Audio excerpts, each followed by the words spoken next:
Hello everyone, investment scams rampant. Please vigilant and discerning. Do not trust information from unknown sources. Please make sure to recognize 2 official Capital Securities community, Facebook, Capital Securities, YouTube, Capital Wealth Insights. Hello everyone, welcome to Kwon Good Night Watch on Tuesday, February 24th. I'm analyst Jang Jida. Remember, that's 3 characters. Please don't forget to like, subscribe, and share. If you have any investment questions, feel free to leave a comment. If I don't get a chance to answer your question today, I'll make sure to follow up in tomorrow's class. As usual, I'll also be responding to some of the questions left on the message board yesterday. All right, let's first take a look at today's investment highlights. But before we get into that, as always, let me remind everyone to greet everyone. Now, aside from saying hello, I just want to mention that since we've just finished the Lunar New Year, we're already looking ahead to the 2/28 holiday break. Honestly, I think everyone feels the same way I do. We're all just waiting to get through the 2/28 holiday before we really get back into work mode. So I'd say half my soul is still on vacation. Even my mouth is still recovering from all the holiday food. My lips are chapped and sore. After the February 28th holiday, around March 1st, the Q1 market will be settled. We'll plan for Q1, Q2, and the rest of the year by breaking things down daily in our show and Monaco group chat. So once we've set the stage, we'll chat with everyone in a bit about today's investment highlights. Good evening, Noble Lord. Hello, Medaiko, Yulunbro, and also Flying Fish. Hello. And also Aya, Alice Fu. Good evening, Nielsen, Nelson Chen, Yisan. Hello, hello. And Little Donkey, Kibal Shui. Good evening to you all. Taiwan's impressively independent. While it's rare for Taiwan to lift U.S. markets, TSMC makes it possible. As a one-man army, TSMC leads, supported by strong AI supply chain players like IC Substrate and PCB makers. Then there are also some AI-related fiber optic themes like Silicon Photonics and companies like Huaxin Guang, and a lot of other older players joining the alliance. So right now, things have evolved to this point. TSMC is still incredibly strong, our national treasure. As long as TSMC stays strong, basically the Taiwan Stock Index won't look too bad. But not every part of the related industry chain is benefiting equally. In fact, the trends are very, very divergent. This is true for the Taiwan stock market as well. The same goes for the US stock market right now. The divergence in trends is really obvious. So it might look like the index keeps hitting new highs, but the performance of individual stocks is actually very different. I'll talk more about Taiwan stocks and related topics with everyone when I have time. All right, good evening to you, and hello Caesar and Alvin Chan 888. Good evening, good evening, good evening. Okay, so let's get into today's investment focus. As always, I'd like to give everyone a little advice. After all, the 2/28 holiday is coming up, and we'll have 3 consecutive nights of shows. Even though it's the holiday, we'll still be doing live streams together every night. On Friday the 27th, we'll still be live even though everyone's on break. While you're enjoying your time off, I also encourage everyone to get outside as much as possible. I remember that late February and early March is cherry blossom season, right? Cherry blossoms are blooming all over the north, central, and south of Taiwan. A few days ago, I saw some really beautiful cherry blossom photos on Facebook or IG Pro. Someone went all the way to Wuling Farm.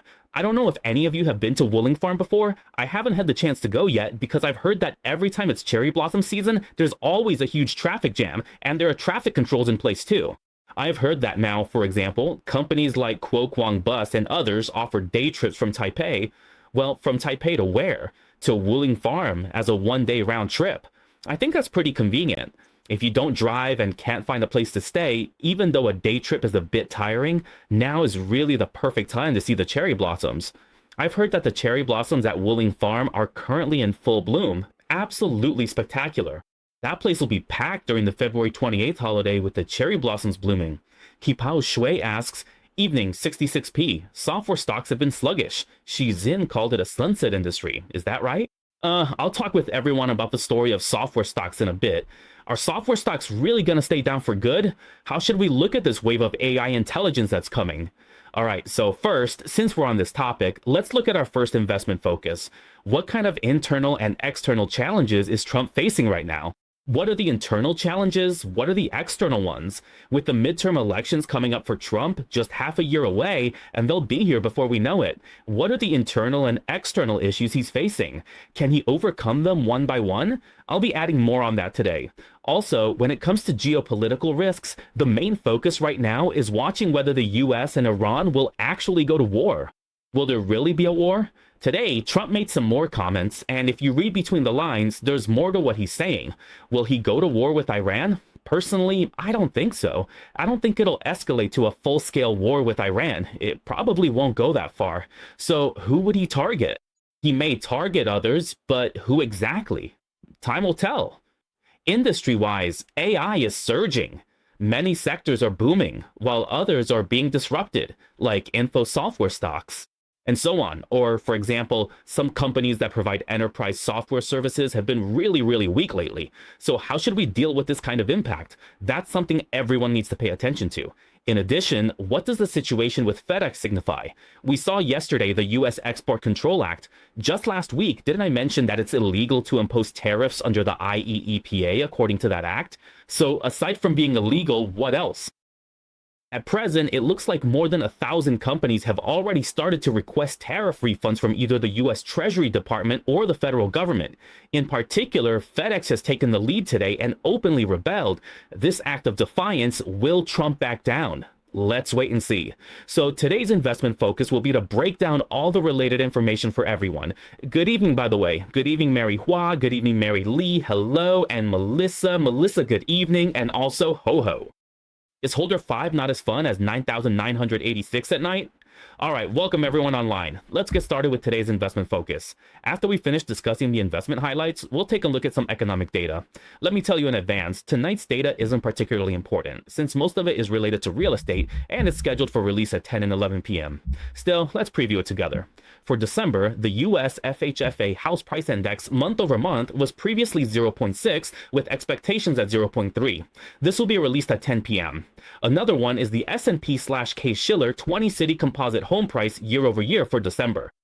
It's 1.39 and the expectation is about 1.4 as well. So looking at these two related data points, both will be released at 10 o'clock tonight. I think it's best to take a pretty neutral view of this. As for the December wholesale sales monthly rate, why is it also basically neutral? Because these are all December data, which is actually quite a while ago now. After the US government shut down some time back last year, a lot of data couldn't be released in time. So now they're gradually releasing the December and even November numbers one by one. So for December's data, when it comes to the economic side, I think it's best to just view it neutrally. When looking at data now, it's best to focus on the more timely indicators, like the weekly initial jobless claims, or looking at CPI, PPI, or PCE data, since those have a more direct impact on the overall market. On the other hand, like the real estate data that was just released at 10:30 p.m., you can just view it neutrally. As for the wholesale sales monthly rate, the previous figure was 1.3%, but the forecast has dropped to 0.2%. Then at 11 p.m., there's another data release, the U.S. Conference Board Consumer Confidence Index for February. This is relatively new data for February. You can see that the previous Conference Board Consumer Confidence Index was 84.5, and the forecast is for a slight increase to 87. Of course, that's because the dust is settling around tariffs. Some tariffs have even been ruled illegal. So how should we look at this going forward? Most of the market will probably take a more optimistic view because it feels like things are improving. I'm talking about how the market interprets things. The market feels like Trump has been cut off, like he's lost a hand and then a leg too. It just feels like he's really struggling to move forward. But is it really that simple? I don't think so. Not quite that simple. It's just that from the market atmosphere, the Conference Board Consumer Confidence Index is expected to edge up slightly to 87 at 11 p.m. So just keeping an eye on it should be enough. Also, there's the Richmond Fed Manufacturing Index for February, but that's not very important. Yeah, that data isn't very important either, and it's also released at 11 p.m.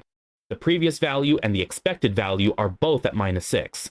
Okay, and who is that? Jeff Lynn. Good night, good night, good night. Okay, so looking at these data points from 10 to 11 o'clock, everyone will be watching them as they come out. But honestly, we think tonight's data won't have much of an impact on the US stock market. The really important data will actually come out on Friday. Yeah, it'll be on Friday. So aside from these data releases, what's most important is still to look at the positions of these officials in Trump, because I think those will have a more direct impact on the market. For example, there's a Federal Reserve governor named Waller. Waller is considered a bit more dovish. Back when he was vying for the position of Fed chair, he kept trying to curry favor with Trump, signaling a more dovish rate-cutting stance. Now, as for what Waller said, this is really important. He said, there are a lot of CEOs, company executives constantly going back and forth. Right now, AI is developing rapidly, right? Because it's booming. He said that many CEOs have mentioned that the development of AI will lead to massive layoffs in companies, a lot of layoffs. He also said that the interest rate decision in March, the March rate decision, I remember it was around 89, and that the March rate decision will basically depend on the employment data from February. He said that if February's employment is affected by AI, and a lot of companies really do lay off a large number of employees, then when it comes to the interest rate decision, he would actually be in favor of it. If the job market cools down significantly, he would support taking action to cut rates by a quarter point. So we'll keep an eye on how February's employment data actually turns out. Usually when it comes to February's employment numbers, when do they come out? They typically get released in the first week of March, at the beginning of the month. Most likely the non-farm payroll report will come out on the first Friday of that week, and the ADP report will be released on the third Wednesday. Usually, whether it's the ADP report or the U.S. Department of Labor's non-farm payroll data, both will reflect the overall employment situation from the previous month. So whether February's employment data is good or not, I think we'll know by next week. Just so everyone is aware, Waller has already mentioned to everyone that if layoffs increase and employment cools down, that would support a rate cut in March, and the dovish stance remains unchanged. Now, as for Trump, so has Trump really crippled himself with this tariff war? Right now, it seems he spoke directly about it. He said, it's kind of like, you can't really say it's a desperate struggle because I think Trump still has a lot of tricks up his sleeve. It's just that in the short term, the Supreme Court ruled that this tariff was invalid. So everyone feels like, well, maybe Trump is done for, like there's nothing more to see from him, and people just think, whatever. If the Supreme Court ruled yours invalid, any other tariff bills will likely fail too. Since that ruling, the European Parliament has suspended the EU-US agreement, reversing their position instantly.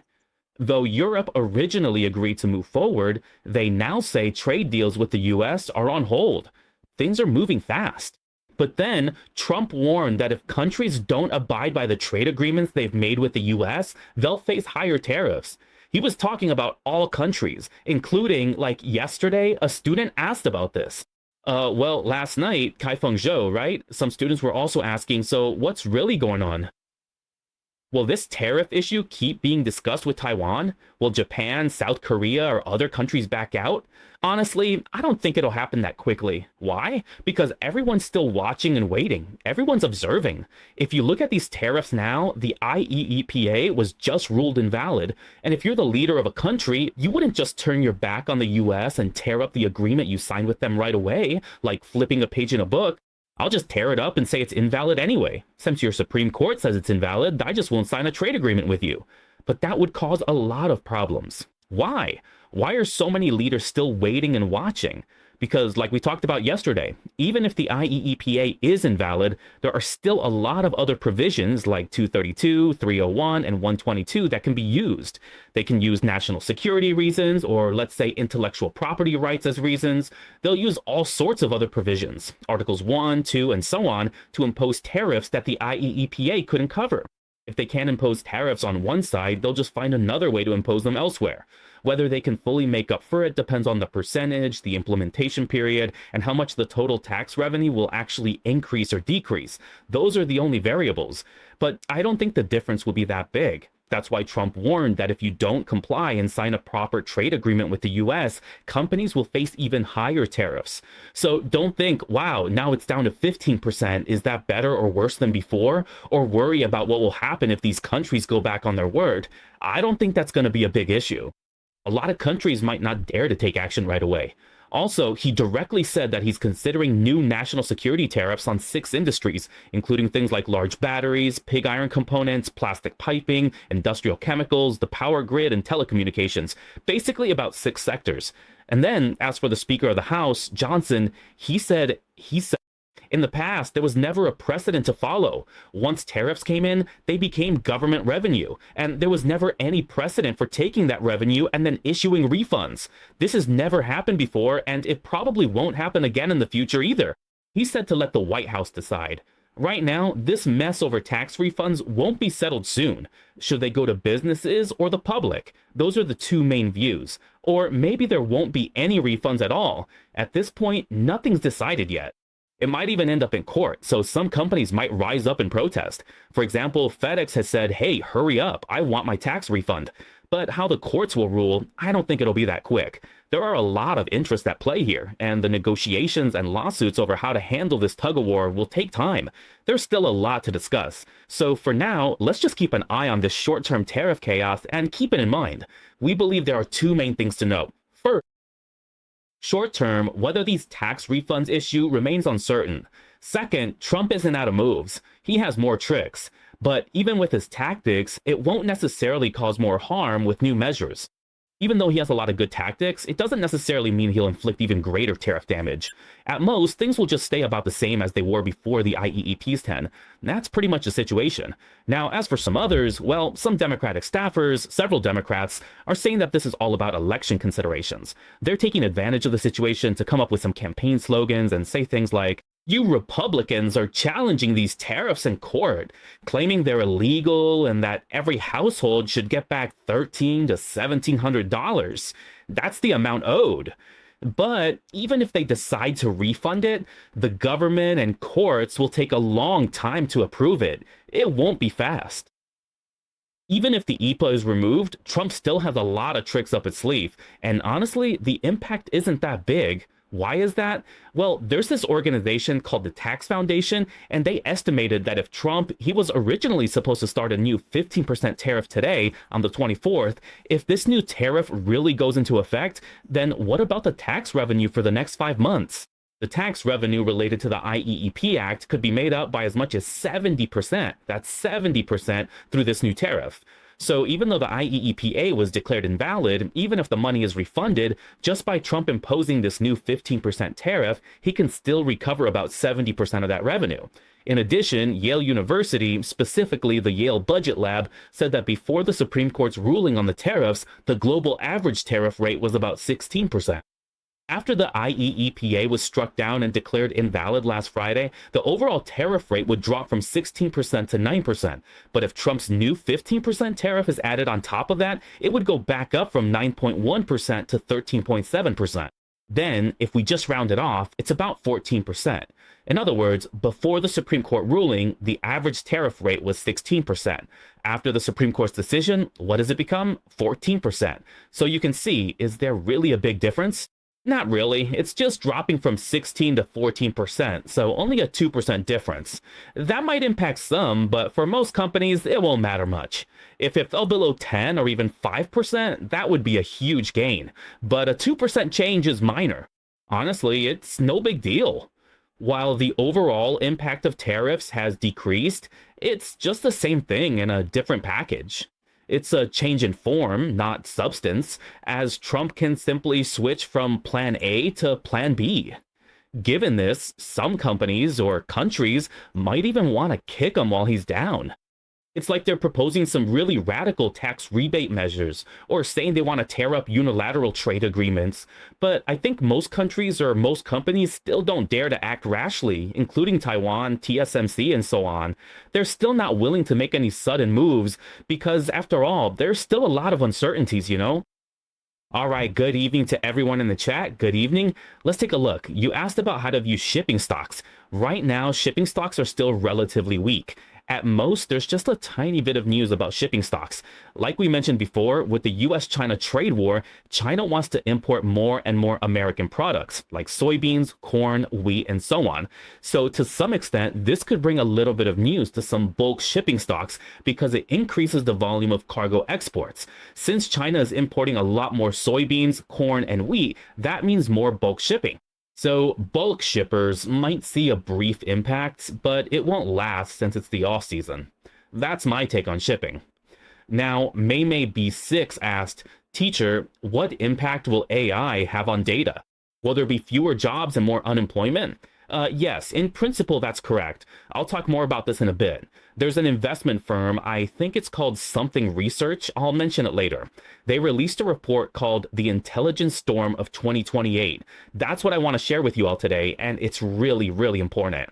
If this intelligence storm happens, unemployment and job openings will drop. This hits banks and all other sectors. Consider this. It's a classic case of what makes you can also break you. I'll explain in a moment. For now, remember this tariff percentage. Also, time and security regs stay at 4.03%, and the hourly rate remains at 306, so nothing has changed there. Rate cut expectations remain at 2.3 times. Regardless of tariff legality or strategy shifts, bond yields and terminal rates show no significant change. They're holding steady. We still expect 1 or 2 cuts this year, likely starting after June or in the second half, potentially with a more aggressive pace then. So what about the US dollar? It's still generally in a weak, fluctuating pattern. Today it edged up by 0.16%, but it's still below the 200-day moving average. Now, as for geopolitical risks, this is the key point. Everyone's worried about whether the US and Iran might go to war. Let me give you my conclusion on that.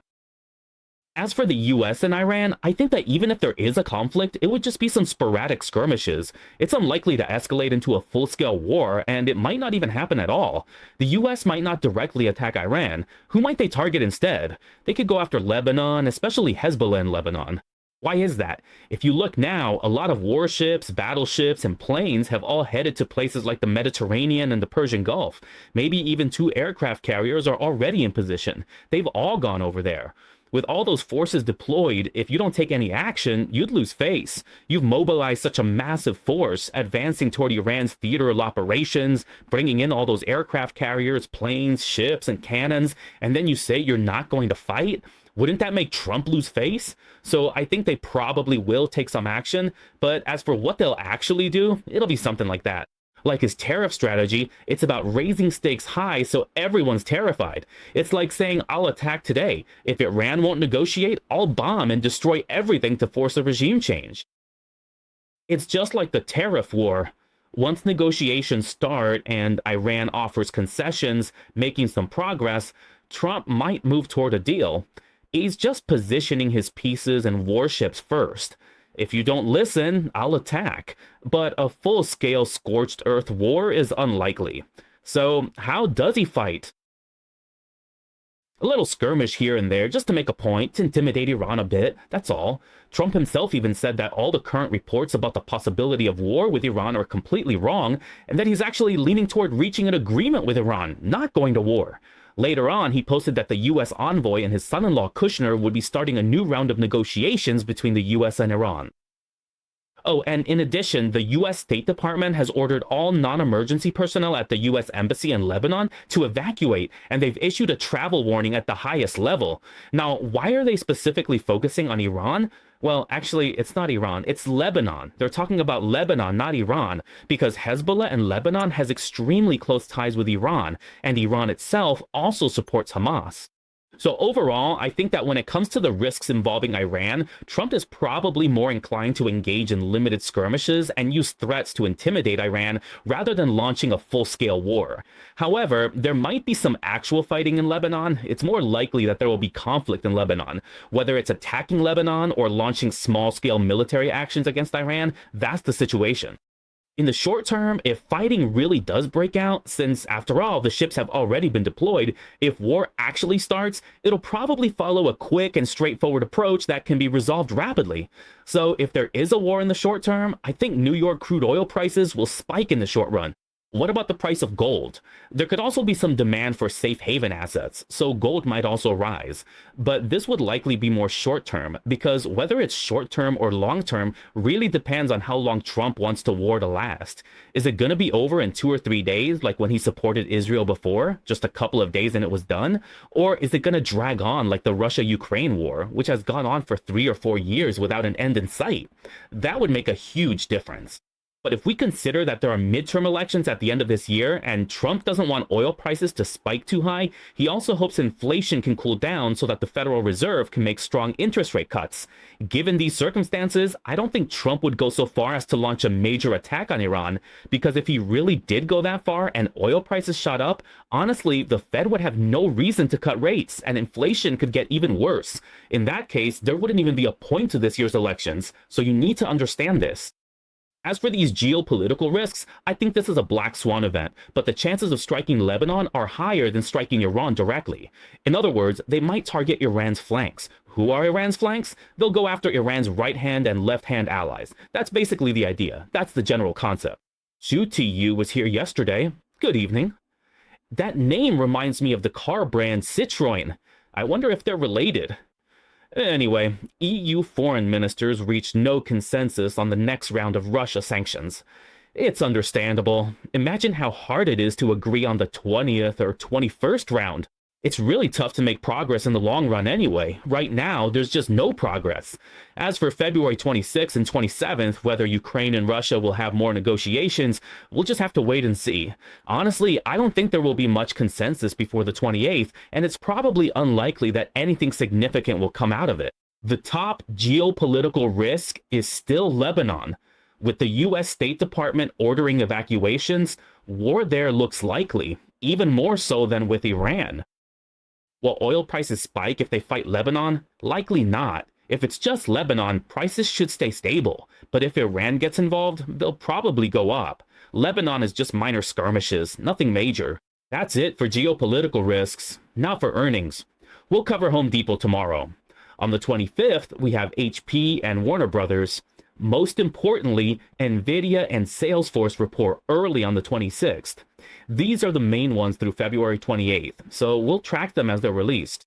All right, now coming back to what's most important, I think this is more closely related to us, including whether your holdings or the big and small companies in the AI supply chain are affected. For example, earlier someone asked about information companies, software companies, and even whether AI might replace jobs or cause white-collar unemployment. Will the number of unemployed people increase? Okay, the key point is exactly what I'm talking to you about right now. This is closely connected to all of us, whether you're a white collar, black collar, blue collar, whatever kind of worker. It doesn't matter what job you do, you need to pay attention. Honestly, AI's impact on every industry is huge. And this huge impact is both an opportunity and a threat. It's two sides of the same coin. When we analyze AI in our current work using a SWOT analysis, of course there will be some strengths, some weaknesses, and naturally there will also be opportunities and threats. There are a lot of different factors to consider, and each industry faces its own unique challenges. Now, this investment research institution, let me check how to pronounce it in English. This one, let me look it up. I think it's called citrinin, similar to penicillin or patulin, named after the color orange. I'm not sure why the institute chose that name, but it's from one of those older research facilities. They released what's called the 2028 Global Intelligence Crisis Report. Just hearing crisis report makes you feel like you should take it seriously. And it even says 2028. Right now it's 2026, so they're talking about something 2 years from now. They say it's a warning that the development of AI could impact a lot of industries, including the tech industry. This includes food delivery, banks, and the financial sector. Basically any payment or tech company. He didn't specify which ones, just a whole bunch of them. It's pretty much anything tech or food delivery related. He said, as AI models advance, it's like the Terminator movies. Intelligent robots will get stronger and eventually wipe out humanity. He argued the more successful these AI simulations become, the more the economy actually collapses. Isn't that strange? It sounds contradictory. If AI is successful, efficiency and products should improve, saving everyone time, so the economy should boom. So why does successful AI cause the economy to collapse? The economy actually collapses even more. He explained it like this. Even though AI does boost productivity, because, sometimes we look up information or ask robots for help, and it's true that productivity keeps getting faster. Whether you're doing urban design, songwriting, copywriting, marketing plans, or project proposals, you just give your requirements to AI. Whether it's through GPT, Anthropic, or Gemini, the three major AI platforms, they'll handle everything for you for free. If you're willing to pay a bit, the features get even more advanced. He said that although productivity is improved, this is really a double-edged sword. On one hand, productivity goes up, but on the other hand, it actually ends up replacing white-collar workers on a large scale. People like me, white-collar workers who sit in offices. It's not replacing the blue-collar workers, like those who fix plumbing, repair toilets, or change light bulbs. It's not them. These specialized skilled workshops still can't be replaced yet. In other words, even if AI develops really well, like just the other day, the booster pump at my house, the one for the shower, the booster pump, if the water pressure isn't strong enough, you won't get enough hot water and your shower won't feel powerful. Well, our booster pump broke down. It broke today. Just getting an electrician to check if it's the circuit board or a burned out motor costs $300 to $500 for the visit. Even if you don't fix it, he just uses a device to test the power, and that inspection alone is $300 to $500.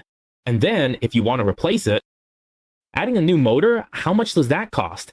Anywhere from $5,000 to $8,500. If you want to replace it, that's what you need. Sure, you could go online and buy a cheaper one. A motor online might only cost $3,000 or $4,000, but when it arrives, you won't know how to install it. You don't know how to install it, right? So you'll still need to hire an electrician or a plumber to help you put it in. So the technician will help you buy a suitable motor, bring it over, swap out the pipes, rewire the circuits, take things apart, and put everything back together. Just for this, if you add up the labor and the materials, it'll run you about $6,000 to $8,000, no less. That's just how it is.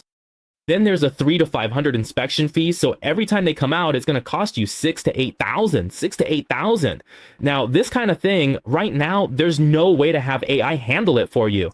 You could go ask AI, ask GPT how to replace the motor, and it'll tell you, but do you actually dare to do it yourself? You wouldn't dare, right? You get yourself electrocuted trying to change it, wouldn't you? You just don't have those skills. You might say, teacher, I followed GPT's first step, second step, third step, but go ahead and try it. If it tells you steps 1, 2, 3, would you really dare to do it? If you mess with that high voltage and make a mistake, well, there won't be any more live streams tomorrow, right? So of course you wouldn't dare to try it yourself. You absolutely have to hire a professional technician or craftsman to do this kind of installation. Right now, this is something I just can't replace. But what this research report is talking about is that AI is currently replacing white-collar jobs, and that's the first to go. Plus, because AI has boosted productivity so much, it's taking over a lot of functions, replacing a lot of jobs, and doing it all with high efficiency. So what happens? It ends up disrupting a lot of other things too. Mostly small and medium businesses. For software companies, you can now just tell AI what you need, analysis or code, and it generates it instantly. It's often more complete and better than what designers can do themselves. They get replaced, so it breaks down these business moats. And most importantly, he said those working in AI are doing really well. Good for them. Good night. He said that these white-collar workers who are being replaced are also being replaced by machines, right? Whether it's robots or AI, they don't need to consume. They don't need to buy Louis Vuitton or Gucci. They don't need to go to 7-Eleven or Family Mart to buy things. And they don't need to wait for Starbucks buy one get one free deals, right? They don't have to go through all that trouble. They simply don't need to consume. But when it comes to the makeup of the US GDP, 70% of it is supported by consumer spending. So if the ability to consume goes down, then the US GDP will collapse. If the economy collapses, AI replaces white-collar jobs, leading to mass layoffs. Without income, their spending power drops, causing consumer-driven GDP to decline. Lower spending cuts wages and jobs, leading to mortgage and loan defaults. This risks a systemic financial crisis in real estate and credit. It's all connected. One thing leads to another. So will this actually happen? Let me tell you, it's already happening right now. It's not something that will only happen in 2028. It's happening as we speak. Why? Just look at Microsoft and Amazon. Amazon, if I remember correctly, has laid off about 30,000 people since last October. Microsoft has laid off between 6,000 and 9,000 employees each time, twice between 2024 and 2025. I can't remember if it was 6,000 or 9,000 each time, but there were two rounds, one last year and one the year before, if I'm not mistaken. With over 10,000 layoffs, Meta is also cutting staff. Yet these firms are still pushing ahead, investing hundreds of billions into AI development while simultaneously cutting tens of thousands of jobs.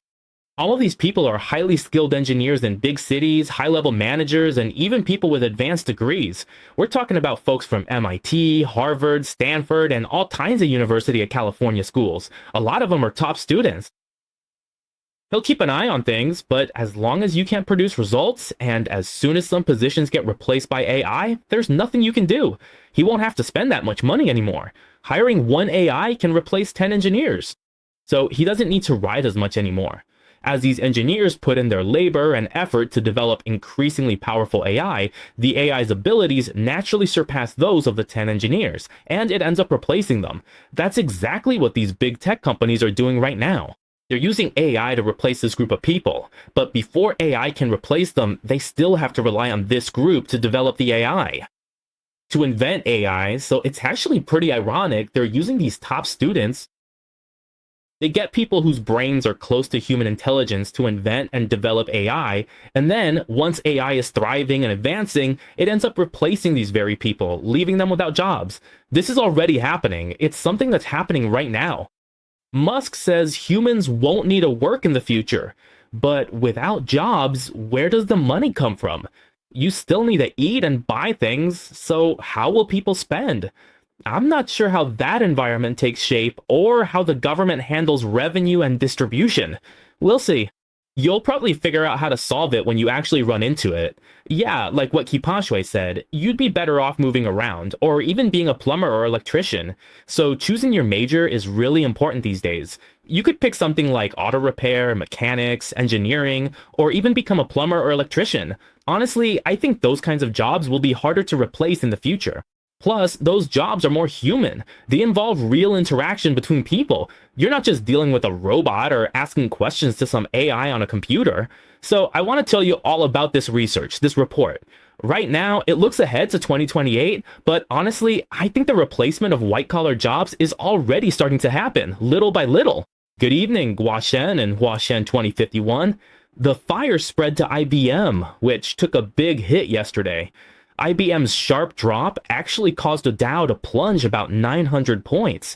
Financial stocks like Goldman Sachs, Morgan Stanley, and JP Morgan also dropped due to this situation.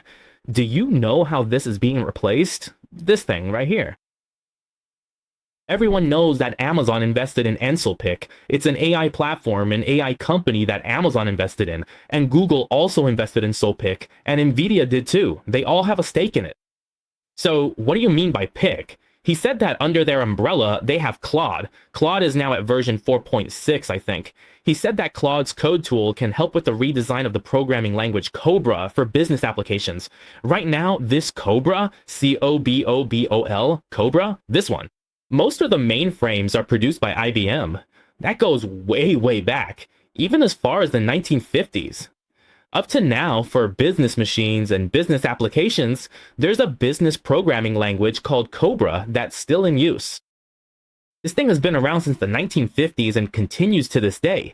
A lot of financial institutions still use this system. So this Cobra language and most of these mainframes are produced by IBM. So what's next? Well, Claude's code tool can help with Cobra. It can replace a large number of consultants who would otherwise need to spend years sorting out the company's operations. But Claude can automatically handle all of the most time-consuming and exploratory analyses, letting the AI take care of it in the fastest possible way. In other words, even IBM, this giant, might soon see the skills you're so proud of being directly replaced. Just replaced. And it's not just IBM. Yesterday's big drop also included HPE, which is Hewlett-Packard Enterprise.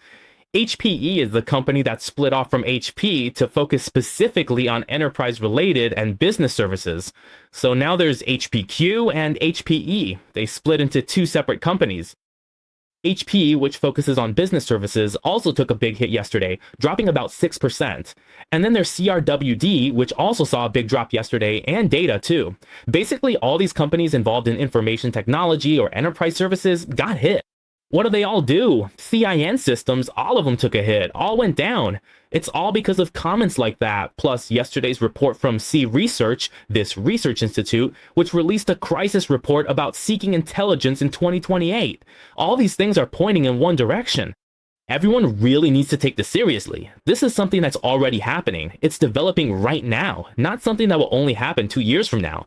We all need to have a sense of crisis. Why? Why do I say success comes from Zhao He and failure also comes from Zhao He? You all know Zhao He, right? The same success comes from Zhao He and failure also comes from Zhao He. Who does it refer to? It refers to Han Xin. Han Xin was the great general under Emperor Gaozu of Han, Liu Bang. He was a top general back then. How did Han Xin get his position? He was recommended by Zhao He, who famously chased him under the moonlight to keep him from leaving. Han Xin became a top general, known for his brilliant strategic prowess and military simulations, proving Zhao He's trust was well placed. So the reason Han Xin became the Grand General in the first place was because Zhao He recommended him.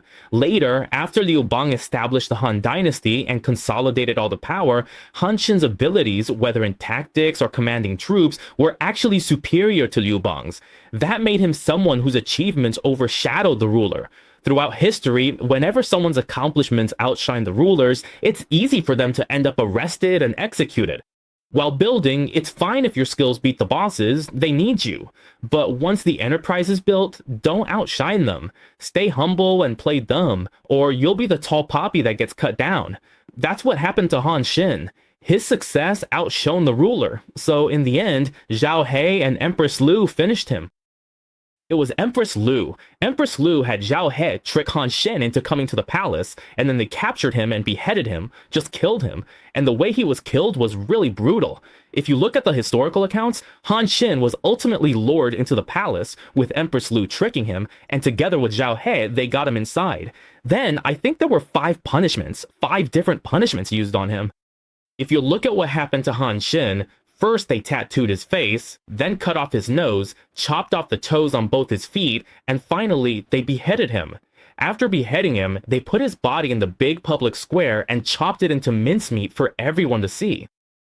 His entire clan was wiped out, making Han Xin's death truly tragic. It's the classic case of when the cunning rabbit dies, the hunting dog is cooked, meaning once the goal is achieved, the helpers are discarded. Han Xin's rise and fall were both because of Zhao He. It's just like AI today. Many companies are eager to use it, but the same birds gone, bow put away logic applies. That's exactly the situation. All right, so now a lot of companies, whether they're big, medium, or small, want to develop AI, right? Everyone wants to get into AI, so they hire a lot of talent to work on AI. That's how it is now. It's just like the saying about Zhao He. Success and failure both come from the same source. You can think of it as the concept of AI. When we first started the company, we wanted it to get better and better, and to do that, we needed to use AI tools. But as AI gets stronger and stronger, so strong that it surpasses the abilities of the people who were originally hired, AI ends up replacing those original jobs and positions. So in the end, that's how things fall apart, just like that. And this issue, actually, it includes companies like I just mentioned. IBM is facing this problem now, and so is HPE. Datadog and even CRM companies like Salesforce are all running into the same problem. Let me give you an example, including the financial industry. The financial sector is also facing this kind of issue, and it's actually pretty ironic.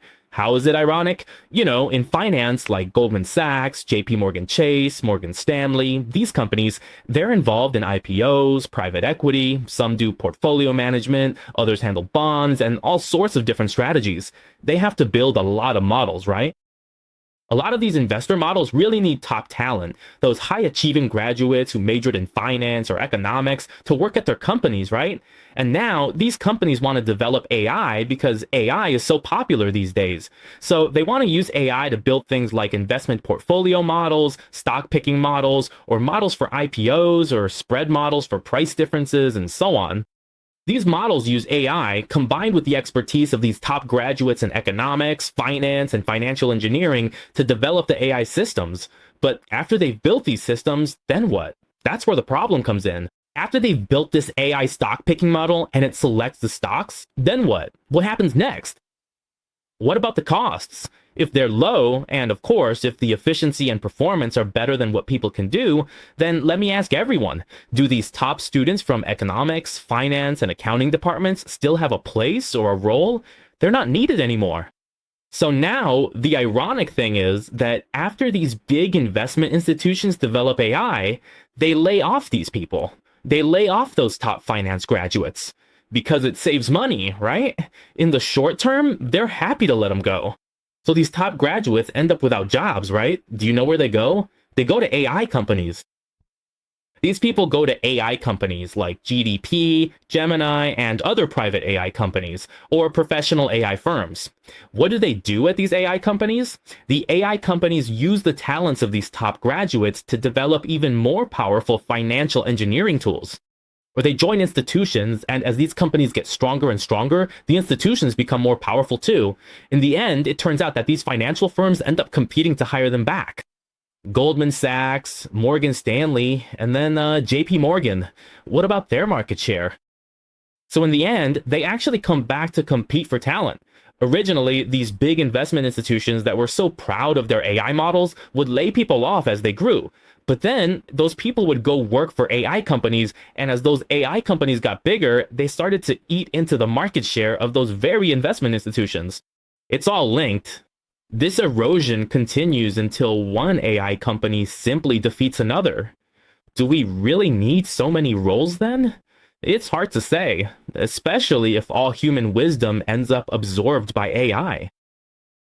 Yeah, so that's how things have become now. This is just how it is. As for me, this is where I am right now. All we can say is, who knows how things will change in the future? I really don't know. But what we can clearly see right now is that companies offering things like enterprise services, data processing, and software services are all getting knocked down.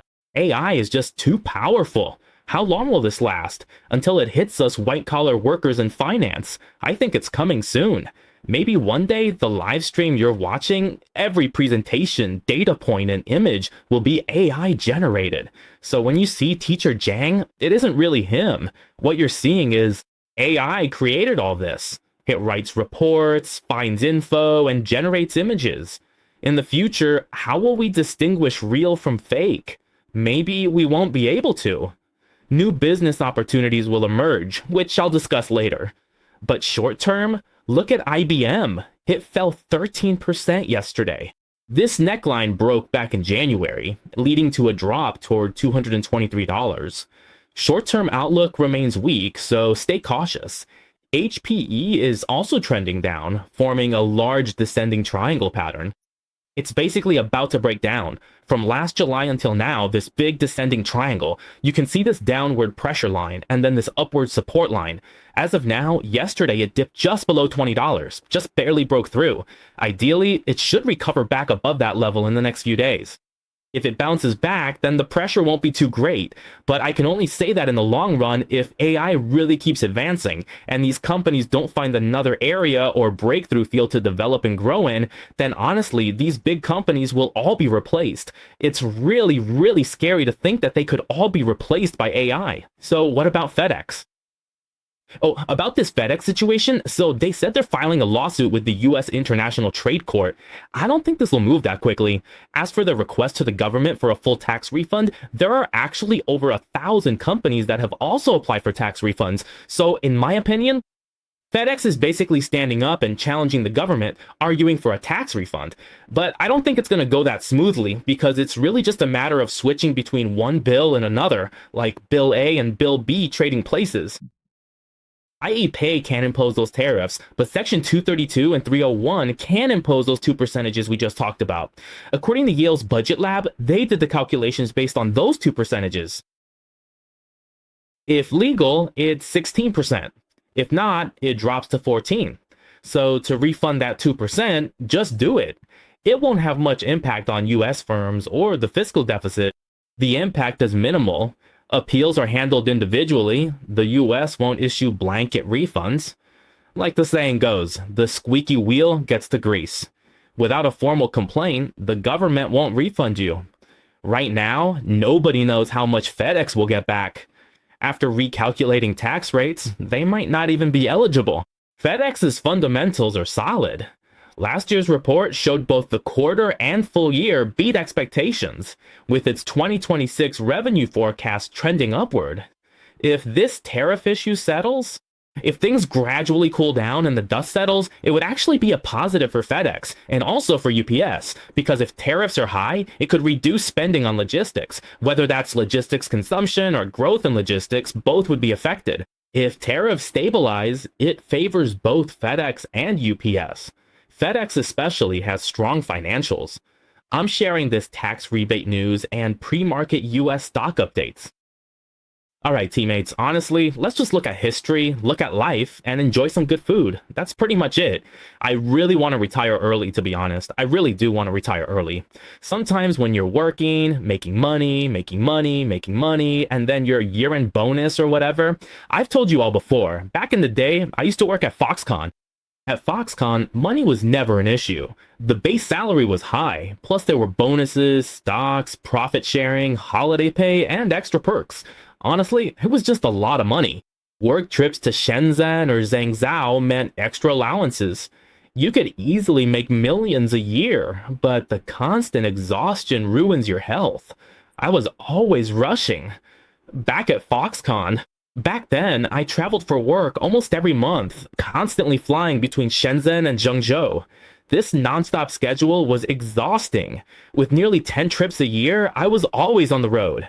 The pressure builds up when you're jumping straight into meetings and reports before even adjusting to the time difference. Sometimes I'd work until 2.